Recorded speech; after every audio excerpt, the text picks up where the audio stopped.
수요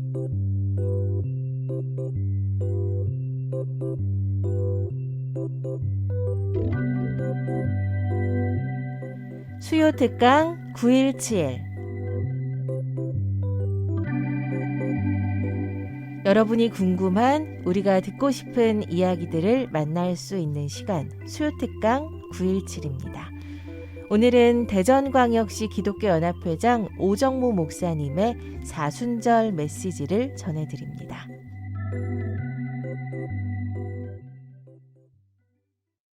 CBS를 청취하시는 애청자 여러분, 오늘 또 좋은 봄날입니다.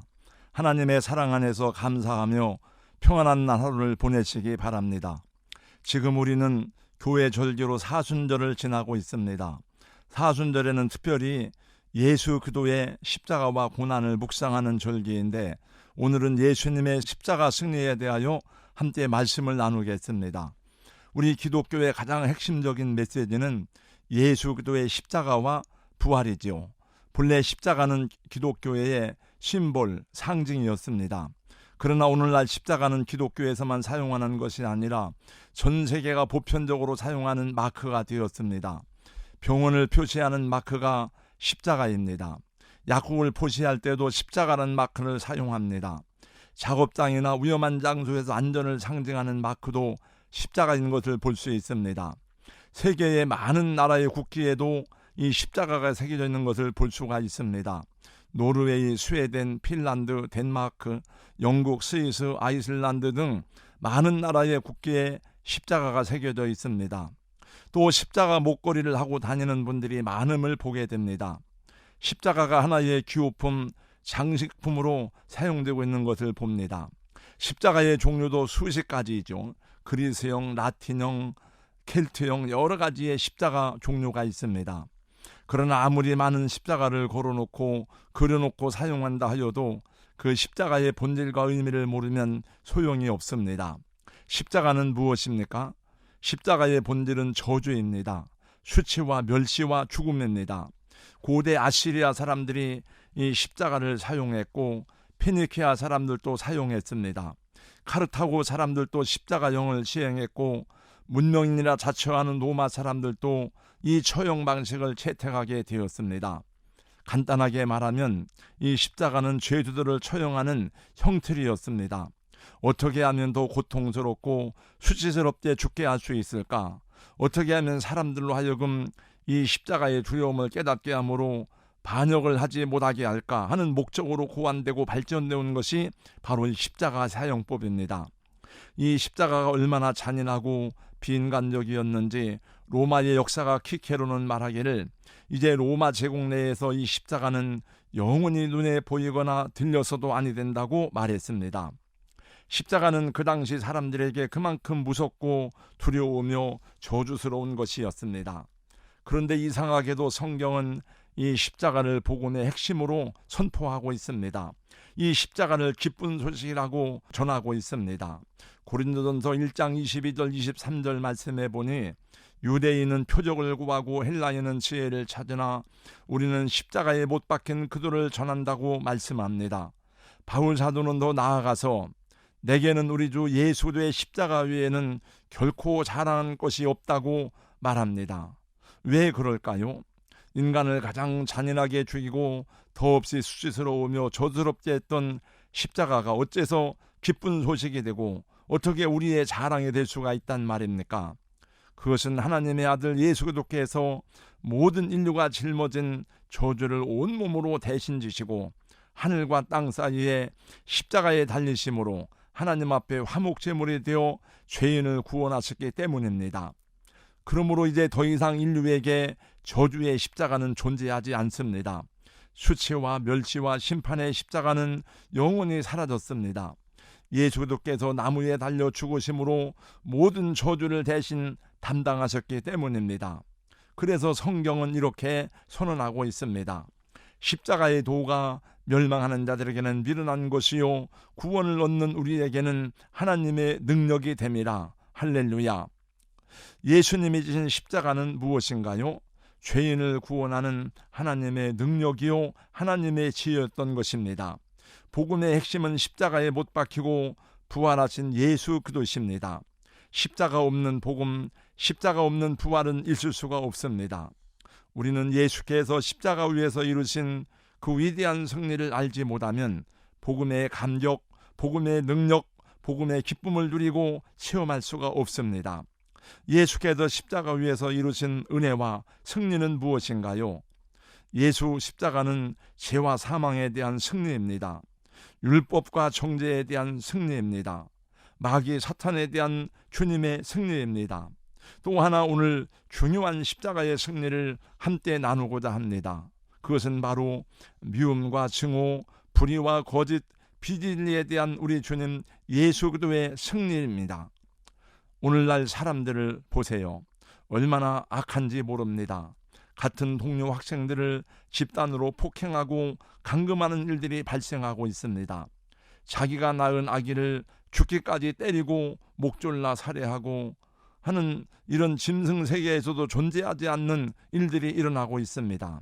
얼마나 많은 미움과 불신, 거짓과 속임수가 난무하는지 모릅니다. 이것은 비단 우리 사회만의 문제가 아닙니다. 전 세계적인 현상이기도 합니다. 개인적인 미움이나 폭력도 있지만 민족적인 원한과 미움도 전 세계적으로 팽배한 것을 보게 됩니다. 인종청소라는 말이 등장한 것도 21세기 이후부터 나온 말입니다. 왜 인간이 갑자기 이렇게 악해졌는가? 우리 시대에만 그렇게 사람들이 흉악해졌는가? 그렇지 않습니다. 성경을 보고 인류 역사를 보십시오. 고대로부터 아니 창조 이래로 인간은 싸우고 갈등하고 죽이는 미움과 증오가 계속되어 왔습니다. 그 시초가 누구입니까? 바로 가인과 아벨입니다. 가인은 동생 아벨을 쳐 죽였습니다. 왜 죽였지요? 바로 미움입니다. 시기 질투심을 이기지 못하여 들에서 자기 동생을 쳐서 죽인 것입니다. 그래서 요한 1서 3장 15절은 말씀하기를 그 형제를 미워하는 자마다 살인하는 자니라고 하였습니다. 이 땅의 모든 사람들이 다 가인의 후예가 아닙니까? 지금도 끊임없이 미워하고 시고하고 질투하고 싸우지 않습니까? 서로를 못 잡아 으르렁거리는 세상인 것을 봅니다. 폭력이란 것은 주먹으로 때리고 발로 차고 하는 것만이 아닙니다. 언어 폭력도 있습니다. 거치는 말과 분노한 혀도 폭력이 될 수 있습니다. 예수를 십자가에 죽인 것이 무엇입니까? 그 미움과 증오 때문이 아닙니까? 유대인들의 미움, 증오, 시기, 질투, 편견 때문에 예수는 십자가에서 돌아가셨습니다. 누가 예수님을 십자가에 못 박여 죽였습니까? 성경은 세상이 영광의 주를 못 박아 죽였다고 선언하고 있습니다. 미움과 증오, 불타는 시기와 질투가 그를 십자가에 못 박아 죽게 한 것입니다. 그렇다면 그 속에 저와 여러분들도 들어있을 수 있습니다. 사도 베드로가 오순절 성령 받고 한 첫 번째 설교에서 유대인들을 향해 외칩니다. 너희가 법 없는 사람들의 손을 빌려 못 박아 죽였다고 하였습니다. 하나님을 경외한다는 유대인들과 이방인들이 합세하여 예수를 십자가에 못 박은 것입니다. 그러나 예수님은 같이 미워하고 같이 욕하지 아니하셨습니다. 십자가에 죽어가시면서도 자신을 능욕하고 자신을 저주하며 죽이는 자들을 위해서 기도하며 구원해 주시기를 간구하셨습니다. 베드로전서 2장 22절 이하에는 이렇게 말씀하고 있으니 그는 죄를 범하지 아니하시고 그 입에 거짓도 없으시며 욕을 당하시되 맞대어 욕하지 아니하시고 고난을 당하시되 위협하지 아니하시고 오직 공의로 심판하시는 이에게 부탁하시며 친히 나무에 달려 그 몸으로 우리 죄를 담당하셨으니 이는 우리로 죄에 대하여 죽고 의에 대하여 살게 하려 하심이라고 선언하고 있습니다. 오히려 예수는 자기를 죽음에 내어줌으로써 하나님과 원수되었던 관계를 십자가로 허물어 버리셨습니다. 인간과 인간 사이의 원수가 되었던 관계를 십자가에서 완전히 소멸하셨습니다. 그래서 예수 그리스도는 하나님과 우리 사이의 중보자가 되시고 나와 형제 사이의 화평의 사도가 되신 것입니다. 하나님과 막힌 담을 허시고 원수되었던 관계를 소멸하시고 유대인과 이방인 사이에 이방인과 이방인 사이에 원수되었던 관계를 십자가로 완전하게 소멸하셨습니다. 에베소서 2장 14절 이하에는 이렇게 말씀하고 있습니다. 그는 우리의 화평이신지라 둘로 하나를 만드사 원수된 곳 중간에 막힌 담을 자기 육체로 허시고 라고 말씀하십니다. 미움과 증오, 시기와 다툼, 저주는 어디에서 오는 것입니까? 그것은 마귀 사탄에게서 오는 것이라고 성경은 말씀하고 있으니 야고보 3장 14절의 말씀입니다. 너희 마음속에 독한 시기와 다툼이 있으면 자랑하지 말라. 진리를 거스려 거짓하지 말라. 이러한 지혜는 위로부터 내려온 것이 아니요 세상적이요 정욕적이요 마귀적이니라고 말씀하고 있습니다. 그러면 하나님 때로부터 오는 것은 무엇일까요? 야고보 3장 17절 이하의 말씀입니다. 오직 위로부터 난 지혜는 첫째 성결하고 다음에 화평하고 관용하고 양존하며 긍휼과 선한 열매가 가득하고 편벽과 거짓이 없나니 화평케 하는 자들은 화평으로 심어 의의 열매를 거두느니라고 말씀하고 있습니다. 우리 주님은 십자가를 통해 승리하셨습니다. 미움과 증오, 저주와 시기, 실투를 십자가의 사랑으로 이겨내셨습니다. 모든 불의와 거짓, 음모와 비진리를 십자가로 승리하셨습니다. 그리고 우리를 어둠에서 빛 가운데로 건져내셨습니다. 그래서 우리는 빛의 자녀가 된 것입니다. 그래서 잃어버린 하나님의 형상을 회복하게 하시고 하나님의 아들과 딸이 되게 하신 것입니다. 우리가 그렇게 한 것이 아니고 주님이 그렇게 해주신 것입니다. 그래서 우리의 신분이 마귀의 자식에서 하나님의 자녀로, 어둠에 속한 사람에게서 빛의 자녀로 새롭게 변화된 것입니다. 그러므로 우리 구원받은 그리스도인들은 그 신분에 맞는 삶을 살아야 하는 것입니다. 예수님이 당신의 자녀들에게 주신 가장 크고 위대한 계명은 바로 사랑입니다. 예수님은 그 사랑을 몸소 실천하셨고 그 사랑 때문에 십자가를 지셨습니다.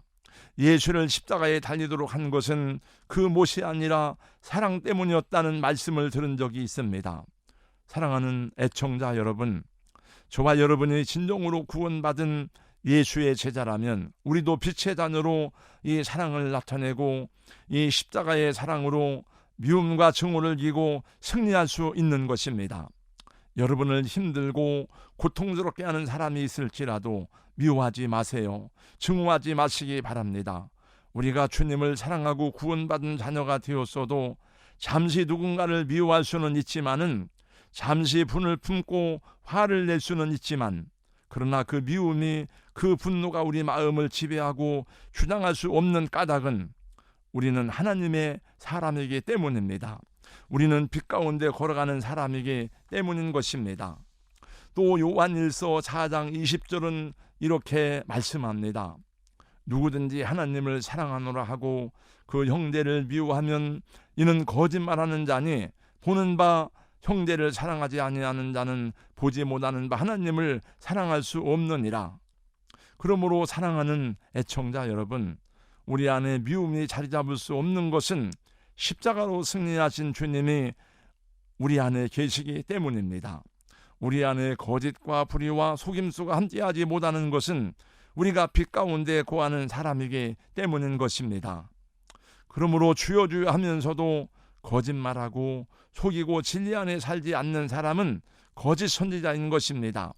그가 비록 주 예수의 이름으로 능력을 행하고 표적을 보여준다 할지라도 하나님은 그를 기쁘시게 여기지 않는 것을 예수님께서 마태복음 7장에 분명하게 말씀하셨습니다. 사랑하는 애청자 여러분, 혹시 누군가로 인해서 마음이 상하고 원망과 분노가 있을지라도 용납하시고 용서하시기 바랍니다. 하나님께 맡기시기 바랍니다. 원수 갚는 것이 주님께 있다고 하지 않았습니까? 성령께서 주님의 마음을 주시도록 기도하시기 바랍니다. 사랑의 영성을 달라고 간구하시기 바랍니다. 사람이 누군가를 사랑한다는 것은 행복한 일입니다. 사랑할 대상이 있는 한 어떤 환경에서도 극복하며 살아갈 수가 있습니다. 그 사랑 안에서 삶의 에너지가 분출되는 것입니다. 사랑할 대상이 없는 사람, 사랑의 가치를 모르는 사람, 얼마나 불행한지 모릅니다. 언제나 미움과 시기로 가득 찬 사울을 보십시오. 온 세상이 나를 미워한다고 슬퍼했습니다. 아무도 믿을 사람이 없다고 한탄하였습니다. 나중에는 자기 자식도 믿지 못하였습니다. 자신의 가슴에 증오가 가득 차 있으니 온 세상이 다 그렇게 보였던 것입니다. 이 세상의 사랑보다 더 큰 힘은 없습니다. 사랑보다 더 큰 능력은 없습니다. 극한 환난 중에서도 아기를 지키는 어머니의 힘은 사랑에서 나온 것이지 그의 육체적인 힘에서 나온 것이 아닙니다. 믿음으로 평생을 걸어간 영국의 시인이자 소설가인 찰스 킹실리의 묘비에는 유언을 따라 다음과 같은 글이 새겨져 있다고 합니다. 우리는 사랑했습니다. 우리는 사랑하고 있습니다. 우리는 영원히 사랑할 것입니다. 십자가의 승리, 미움과 증오, 불의와 비진리에 대한 승리입니다. 십자가는 진리, 자유, 정의, 평화를 나타냅니다. 마지막으로 초대교회 당시 로마의 원형 경기장에서 짐승들에 의해 찢겨지던 순교자들의 고백을 소개하고 마칩니다. 나를 저주하십시오. 당신들이 나를 저주할 때마다 나는 당신을 사랑한다고 고백할 것입니다. 나에게 침을 뱉으십시오. 그러면 나는 사랑의 숨결을 뿜어낼 것입니다. 나를 찌르십시오. 그러면 나는 당신을 위해 사랑의 피를 흘리겠습니다. 나를 짐승의 제물로 던지십시오. 나는 사랑의 제물이 될 것입니다. 나를 불태우십시오. 그러면 나는 사랑의 열기로 당신들의 칭호의 심장을 녹일 것입니다. 이 세상을 살아가느냐면 미운 사람이 있습니다. 상대하기 싫고 보기 싫은 사람들도 있습니다. 이 모든 것을 십자가의 사랑으로 극복하시고 승리하시기를 축복합니다. 미움을 극복하고 어둠의 세력이 틈타지 못하는 화목한 가정, 사랑이 풍성한 교회, 십자가의 사랑으로 삶의 현장을 밝히는 애청자 여러분 되시기를 예수님의 이름으로 축복합니다. 아멘.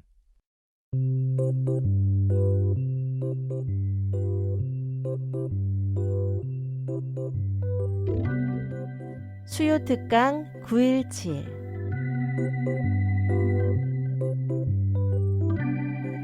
오늘은 대전광역시 기독교연합회장 오정무 목사님의 사순절 메시지를 전해드렸습니다. 특강 내용을 다시 듣기 원하시는 분은 유튜브 오후에 만나 채널을 방문해 주시기 바랍니다.